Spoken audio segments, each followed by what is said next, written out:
Naked seat സെഗ്മെൻറ്റിൽ യമഹയുടെ ഒരു star പെർഫോമറായിരുന്നു F C. എന്നാൽ വർഷങ്ങൾ കഴിയുന്തോറും ഓരോ ജനറേഷൻ ഇറങ്ങിയപ്പോഴും എഫ് സിയുടെ പവറിലും പെർഫോമൻസിലും കുറവുണ്ടായിക്കൊണ്ടിരുന്നു.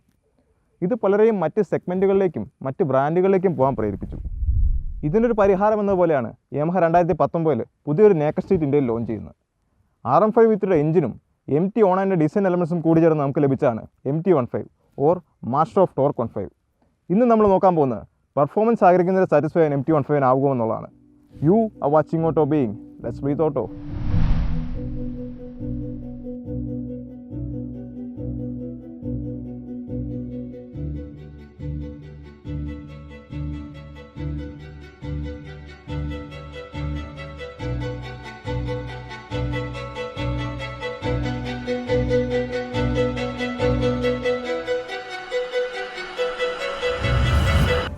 കണ്ണുകൾ പോലെ തോന്നിക്കുന്ന LED DRLസും ഹെഡ്ലാമ്പും ട്രാൻസ്ഫോമേഴ്സ് മൂവി ക്യാരക്ടേഴ്സിനെ ഓർമ്മിപ്പിക്കുന്നുണ്ട്.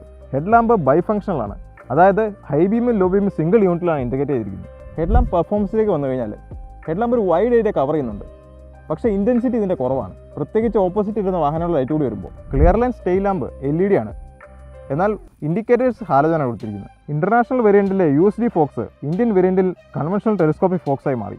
ബാക്കിൽ മോണോഷോക്കാണ് കൊടുത്തിരിക്കുന്നത്. സസ്പെൻഷനെ കുറച്ച് സ്റ്റിഫായിട്ടാണ് സെറ്റ് ചെയ്തിരിക്കുന്നത്, അതുകൊണ്ട് മോശം റോഡിലൊക്കെ പോകുമ്പോൾ കുറച്ച് ബുദ്ധിമുട്ട് ഫീൽ ചെയ്യുന്നുണ്ട്. ഈ ഒരു സസ്പെൻഷൻ സെറ്റപ്പ് കാരണം കോർണേഴ്സൊക്കെ നല്ല രീതിയിൽ ടാക്കിൾ ചെയ്യാൻ നമുക്ക് സാധിക്കുന്നുണ്ട്. ഫ്രണ്ടിലും ബാക്കിലും ഡിസ്ക് ബ്രേക്കാണ് വരുന്നതെങ്കിലും ABS ഫ്രണ്ടിൽ മാത്രമേ വരുന്നുള്ളൂ. ബ്രേക്കിംഗ് ഡിപ്പാർട്ട്മെൻറ്റിലാണ് ഒരു ഇഷ്യൂ ഫീൽ ചെയ്തത്. ബ്രേക്കിൻ്റെ ബൈറ്റും ഫീഡ്ബാക്കും കുറച്ച് കുറവായിട്ട് തോന്നി, പ്രത്യേകിച്ച് ഹയർ സ്പീഡിൽ. ഈ ഒരു പ്രൈസ് റേഞ്ചിൽ ഡ്യുവൽ ചാനൽ ABS കൊടുക്കാത്ത വളരെ വലിയൊരു കുറവായിട്ട് തോന്നി. ടയർ സൈസ് ഫ്രണ്ടിൽ 100 സെക്ഷനും ബാക്കിൽ 140 സെക്ഷനുമാണ്. ബാക്ക് ടയർ മാത്രമാണ് റേഡിയൽ ടയർ വരുന്നത്. മസ്കുലർ ഷേപ്പുള്ള ടാങ്കിലാണ് ഇഗ്നിഷൻ കീ ഹോൾ കൊടുത്തിരിക്കുന്നത്. ടാങ്കിൻ്റെ നടുവിലുള്ള പോർഷന് മാറ്റ് ഫിനിഷാണ്. ഡെൽറ്റ ബോക്സ് ഫ്രെയിമിൻ്റെ മിഡിൽ പോർഷനിലുള്ള എക്സ്പോസ്ഡ് വെൽഡിംഗ് ജോയിൻറ്റ് അത്ര ഭംഗിയായി തോന്നിയില്ല. കൂളൻ ടാങ്ക് കവർ ചെയ്തൊരു എഞ്ചിൻ കൗൾ കൊടുത്തിട്ടുണ്ട്. പില്ലൻ ഗ്രാബ് റെയിൽ ഒരു ആഫ്റ്റർ തോട്ടായിട്ട് തോന്നി. കോസ്റ്റ് കട്ടിങ്ങിൻ്റെ ഭാഗമായി RM5 അലുമിനിയം സ്വിങ്ങാമിന് പകരം MT ബോക്സ് ടൈപ്പ് സ്വിങ്ങാമാണ് നൽകിയിരിക്കുന്നത്. ബെറ്റർ ലോ എൻഡ് പെർഫോമൻസിന് വേണ്ടി RM5 ടീത്ത് കൂടിയ റയർ സ്പോക്കറ്റാണ് ഉപയോഗിച്ചിരിക്കുന്നത്. റയർ ടയറിൽ ഹഗ്ഗർ കൊടുത്തിട്ടുണ്ടെങ്കിലും മഴ സമയത്ത് റൈഡറുടെ ബാക്കിലേക്ക് ചെളി തെറിക്കുന്നതായിട്ട് പല യൂസേഴ്സും പറഞ്ഞിരുന്നു. സാരി ഗാർഡ് ഹഗ്ഗറിലേക്ക് നീറ്റായിട്ട് ഇൻറ്റഗ്രേറ്റ് ചെയ്തിട്ടുണ്ട്. സീറ്റ് ഓപ്പൺ ചെയ്യാനുള്ള കീ ഹോൾ കൊടുത്തിരിക്കുന്നത് സീറ്റിൻ്റെ അടിയിലായിട്ടാണ്. അതിൻ്റെ കവറും കൊടുത്തിട്ടുണ്ട്. ഒരു സർപ്രൈസിങ് ഫാക്റ്റ്, ടൂൾ കിറ്റിൽ വരുന്ന ആകെ ഒരു സ്ക്രൂ ഡ്രൈവർ മാത്രമാണ്. MT15 സെൻറ്റർ സ്റ്റാൻഡ് വരുന്നില്ല, പക്ഷേ അത് ഫിറ്റ് ചെയ്യാനുള്ള ഹോൾ യമഹ കൊടുത്തിട്ടുണ്ട്. ഇതിൻ്റെ ഒരു പ്രശ്നം വരുന്നത് സെൻറ്റർ സ്റ്റാൻഡ് ഫിറ്റ് ചെയ്ത് കഴിഞ്ഞാൽ സസ്പെൻഷനിൽ തട്ടുമെന്നുള്ളതാണ്. ഇതിന് പകരമായിട്ട് ലൂബ് ചെയ്യുന്ന സമയത്ത് മാത്രം സെൻറ്റർ സ്റ്റാൻഡ് ഉപയോഗിച്ചിട്ട് റൈഡ് ചെയ്ത സമയത്ത് അത് ഊരി വയ്ക്കുക. എക്സോസ്റ്റ് RM5 നിന്നും കടമെടുത്താണ്. ഇതിന് ചെറിയ കാർബൺ ഫൈബർ ഫിനിഷൊക്കെ കൊടുത്തിട്ടുണ്ട്. എക്സോസ്റ്റ് നോട്ടൊന്ന് കേൾക്കാം.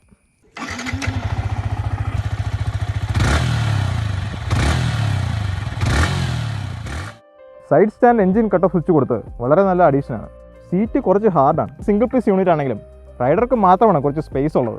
പില്ലൻ റൈഡർ സീറ്റ് ഒട്ടും സ്പേസ് ഇല്ലെന്ന് തന്നെ പറയാം. അതുകൊണ്ട് ലോങ് റൈഡൊക്കെ പോകുമ്പോൾ കുറച്ച് ബുദ്ധിമുട്ട് വരാൻ സാധ്യതയുണ്ട്, പ്രത്യേകിച്ച് പില്ലൻ കൂടി ഉണ്ടെങ്കിൽ. കാരണം പില്ലിൻ്റെ വെയിറ്റ് റൈഡറുടെ ബോഡിയിലേക്കാണ് വരുന്നത്. റൈഡിങ് പോസ്റ്റർ നോക്കിയാൽ ഫുഡ് പെഗ് വരുന്നത് മിഡിൽ സെറ്റ് ആയിട്ടാണ്. ഹാൻഡിൽ ബാറിലേക്ക് കുറച്ച് ലീൻ ചെയ്തായിരിക്കുന്നത്, അധികം സ്പോട്ടി അല്ല. 176 സെൻറ്റിമീറ്റർ ഹൈറ്റുള്ള എനിക്ക് രണ്ട് സൈഡിലും പ്ലാന്റ് ഫുഡ് ലഭിക്കുന്നുണ്ട്. മുട്ട് കറക്റ്റായിട്ട് ടാങ്കിൽ സ്കൂപ്പ് ചെയ്ത ഭാഗത്തേക്ക് കയറിയിരിക്കുന്നുണ്ട്. ഹൈറ്റ് കൂടിയ ആളുകളും ടെസ്റ്റ് ചെയ്ത് നോക്കുക. പില്ലിൻ റൈഡറുടെ സീറ്റിംഗ് പൊസിഷൻ നോക്കി കഴിഞ്ഞാൽ ഈ ഗ്രാബ് റായലിൻ്റെ പൊസിഷൻ അത്ര കംഫർട്ടബിൾ ആയി തോന്നുന്നില്ല. സീറ്റും കുറച്ച് ഹാർഡ് തന്നെയാണ്, ഒട്ടും പില്ലിൻ ഫ്രണ്ട്ലി ആയിട്ടും തോന്നുന്നില്ല. ബൈക്കിന് വെയിറ്റ് വളരെ കുറവായതുകൊണ്ട് സിറ്റി റൈഡിങ്ങിൽ ഹൈറ്റ് കുറഞ്ഞവർക്കും വളരെ ഈസി ആയിട്ട് ബൈക്ക് മാനേജ് ചെയ്യാവുന്നതാണ്. ഈ ഒരു വെയിറ്റ് കുറവ് ഹൈറ്റ് സ്പീഡ് സ്റ്റെബിലിറ്റിയെ ബാധിക്കുന്നുണ്ട്. ഹൈ സ്പീഡിൽ വിൻഡ് ബ്ലാസ്റ്റ് കാരണം ബൈക്ക് കുറച്ച് അൺസ്റ്റേബിൾ ആയിട്ട് ഫീൽ ചെയ്യുന്നുണ്ട്. റിയർ വ്യൂ മിറേഴ്സ് ചെറുതാണെങ്കിലും ഡീസൻറ്റ് വിസിബിലിറ്റി വരുന്നുണ്ട്. സ്വിച്ച് ഗിയേഴ്സ് എടുത്ത് പറയേണ്ട ഒന്ന് തന്നെയാണ്.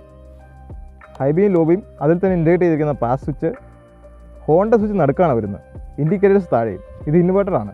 Engine kill switch, ignition starter button, ഇത്രയാണ് കൊടുത്തിരിക്കുന്നത്. ഹോൺ സ്വിച്ചും ഇൻഡിക്കേറ്റർ സ്വിച്ചും ഇൻവെർട്ടർ ആയതുകൊണ്ട് യൂസ് ടു ആവാൻ കുറച്ച് ടൈം എടുക്കും. ഇൻസ്ട്രുമെൻറ്റ് കൺസോളിലെ ഇൻഫർമേഷൻ നോക്കി കഴിഞ്ഞാൽ gear position indicator, odometer, speedometer, fuel gauge, tachometer,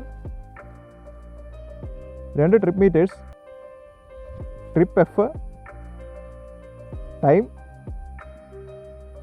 instant fuel consumption, average fuel consumption, average speed, ഇത്രയും ഇൻഫർമേഷനാണുള്ളത്. മുകളിലായിട്ടൊരു RPM ഷിഫ്റ്റ് ലൈറ്റും കൊടുത്തിട്ടുണ്ട്. യമഹയുടെ കസ്റ്റമൈസ് യുവർ വാരിയർ പ്രോഗ്രാം വെച്ച് MT15 സ്റ്റാൻഡേർഡ് കളർ ഓപ്ഷൻസായ dark matte blue, metallic black, ice blue എന്നിവയ്ക്ക് custom alloy wheel colour choose ചെയ്യാവുന്നതാണ്. ടോട്ടൽ 11 കളർ കോമ്പിനേഷൻ ഇതുവഴി അവൈലബിൾ ആണ്. ഇതിന് ഏകദേശം 3000 രൂപ അധികം വരുന്നുണ്ട്.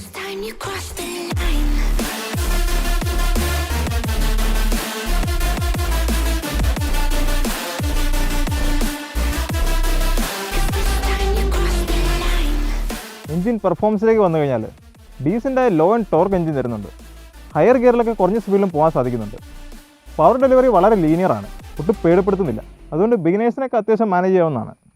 ഈ എഞ്ചിൻ്റെ കാര്യം പറയുമ്പോൾ എൻ്റെ കൂടെ തന്നെ പറയേണ്ട ഒന്നാണ് VVA, അതായത് വേരിയബിൾ വാൽവ് ആക്ച്വേഷൻ. എന്താണ് VVA എന്ന് സിമ്പിളായിട്ട് പറയാൻ ശ്രമിക്കാം. എഞ്ചിനകത്തെ വാൽവുകൾ തുറക്കുന്നത് ക്യാം ഷാഫ്റ്റിലുള്ള ക്യാം ലോബുകളാണ്. ഇതിന് ഓവർ ഷേപ്പാണ് കൊടുത്തിരിക്കുന്നത്. R15ൻ്റെയും MT15ൻ്റെയും കേസിൽ 2 ക്യാം ലോബുകൾ കൊടുത്തിട്ടുണ്ട്. ഒന്ന് ലോ ആൻഡ് മിഡ് റേഞ്ച് RPM-നായിട്ടും മറ്റേത് ഹൈ RPM-നായിട്ടും. ഈ ലോ ആൻഡ് RPM-നായിട്ട് കൊടുത്തിരിക്കുന്ന ക്യാബ് നോർമൽ ടൈപ്പാണ്. ഹൈ ആൻഡ് RPM-നായിട്ട് കൊടുത്തിരിക്കുന്നത് ഹൈ പ്രൊഫൈൽ ക്യാമാണ്, അതായത് അതിന് വലിപ്പം കൂടുതലാണ്.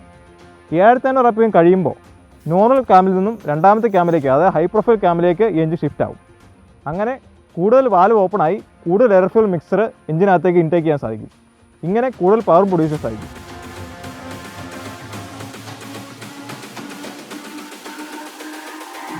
It's all about humanity.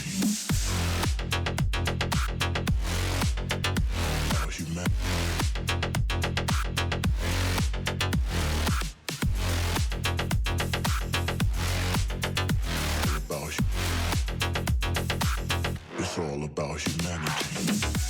7500 RPM കഴിഞ്ഞ് VVA ആക്റ്റീവ് ആകുമ്പോൾ മീറ്റർ കൺസോളിൽ അതിൻ്റെ ഇൻഡിക്കേഷൻ വരും. എഞ്ചിൻ റിഫൈൻമെൻറ്റ് ലോ എൻഡിലും മിഡ് റേഞ്ചിലും മികച്ചതാണ്. VVA ആക്റ്റീവ് ആകുമ്പോൾ മാത്രമാണ് ചെറിയ വൈബ്രേഷൻസ് ഫീൽ ചെയ്യുന്നത്. പ്രത്യേകിച്ച് 7500 RPM കഴിയുമ്പോൾ ഫുഡ് പേക്കിലും ഹാൻഡിൽ ബാറിലും ഫീൽ ചെയ്യാൻ സാധിക്കും. ത്രോട്ടിൽ ഓൺ ഓഫ് ആക്ഷനൊക്കെ വളരെ സ്മൂത്താണ്. സ്ലിപ്പർ ക്ലച്ച് ഉള്ളതുകൊണ്ട് ക്ലച്ച് ഇപ്പോൾ വളരെ ലൈറ്റാണ്. 6 സ്പീഡ് ഗിയർ ബോക്സിൻ്റെ ഗിയർ ഷിഫ്റ്റ് എല്ലാം വളരെ സ്മൂത്തും പ്രിസൈസുമാണ്. ഈ ക്ലച്ച് ഗിയർ ബോക്സ് കൊമ്പ് കൊണ്ട് സിറ്റിയിലേക്ക് അധികം റൈഡ് ചെയ്താൽ നമുക്ക് ബുദ്ധിമുട്ട് ഫീൽ ചെയ്യുന്നില്ല. 80 to 90 kmph അധികം വൈബ്രേഷൻ ചെയ്താൽ നമുക്ക് ക്രൂസ് ചെയ്യാൻ സാധിക്കും. എന്നാൽ ഈ ഒരു സ്പീഡിൽ വിൻഡ് ബ്ലാസ്റ്റ് നന്നായിട്ട് അറിയുന്നുണ്ട്. ഫസ്റ്റ് സർവീസ് വരുന്ന ആദ്യം 1000 കിലോമീറ്ററിലും ബാക്കി ഓരോ സർവീസ് വരുന്ന ഓരോ 4000 കിലോമീറ്ററിലുമാണ്. ഫസ്റ്റ് സർവീസ് കോസ്റ്റ് വരുന്ന ഏകദേശം 800 രൂപയാണ്. 4 ഫ്രീ സർവീസും ഓഫർ ചെയ്യുന്നുണ്ട്. സ്റ്റാൻഡേർഡ് വാറണ്ടി കവറേജ് വരുന്നത് 2 വർഷം അല്ലെങ്കിൽ 30,000 കിലോമീറ്ററാണ്. 3 വർഷത്തെ കൂടി വാറണ്ടി എക്സ്റ്റെൻഡ് ചെയ്യാനുള്ള ഓപ്ഷൻ കൂടി കൊടുത്തിട്ടുണ്ട്. റൈഡിംഗ് സ്റ്റൈലിനനുസരിച്ച് 50 km/ലിറ്റർ വരെ മൈലേജ് പ്രതീക്ഷിക്കാം. 10 ലിറ്റർ ടാങ്ക് കപ്പാസിറ്റി ഏകദേശം 500 കിലോമീറ്റർ വരെ ടാങ്ക് റേഞ്ചും പ്രതീക്ഷിക്കാം. സ്റ്റാൻഡേർഡ് കളർ വേരിയൻ്റെ എക്സ്ഷോറൂം പ്രൈസ് വരുന്ന ഏകദേശം 1.45 ലക്ഷം രൂപയാണ്. MT15ൻ്റെ പ്രൈസ് കൊണ്ട് യമഹ നമ്മളെ കൺഫ്യൂസ് ചെയ്തിരിക്കുകയാണ്. പല 180cc 200cc ബൈക്കുകളേക്കാൾ പ്രൈസ് കൂടുതലാണ് MT15. ലേറ്റസ്റ്റ് ആയിട്ട് യമഹ FC25ൻ്റെ പ്രൈസ് കട്ട് നടത്തിയതോടുകൂടി MT15 FC25നേക്കാൾ വില കൂടുതലാണ്. എന്നാൽ നിങ്ങൾ MT15ൻ്റെ പ്രൈസിൻ്റെ കൂടെ ഒരു 10,000 രൂപ എക്സ്ട്രാ സ്പെൻഡ് ചെയ്യാൻ തയ്യാറായാൽ നിങ്ങൾക്ക് ഫുള്ളി ഫെയർഡ് സ്പോർട്ടിയും ട്രാക്ക് ഫോക്കസ്ഡുമായ R15 ലഭിക്കും.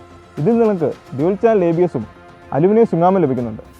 എന്നാൽ നിങ്ങൾ MT ചൂസ് ചെയ്യുമ്പോൾ ചില സാക്രിഫൈസ് നടത്തേണ്ടി വരും, പ്രത്യേകിച്ച് റിയർ ABS-ലും പില്ലൻ സീറ്റ് കംഫർട്ടിലും. നിങ്ങളൊരു R15 V3 ഫാനാണ്, പക്ഷേ ഒരു സ്പോർട്ടിയും കമ്മിറ്റഡുമായ റൈഡിംഗ് പോസ്റ്റ് നിങ്ങൾ ആഗ്രഹിക്കുന്നില്ല എങ്കിൽ നിങ്ങൾക്ക് പറ്റിയ ബെസ്റ്റ് ഓപ്ഷൻ തന്നെയാണ് MT15. സോ വീഡിയോ ഇഷ്ടപ്പെടുന്നതായിരുന്നു. അടുത്ത വീഡിയോയിൽ കാണാം. See you soon and ride safe.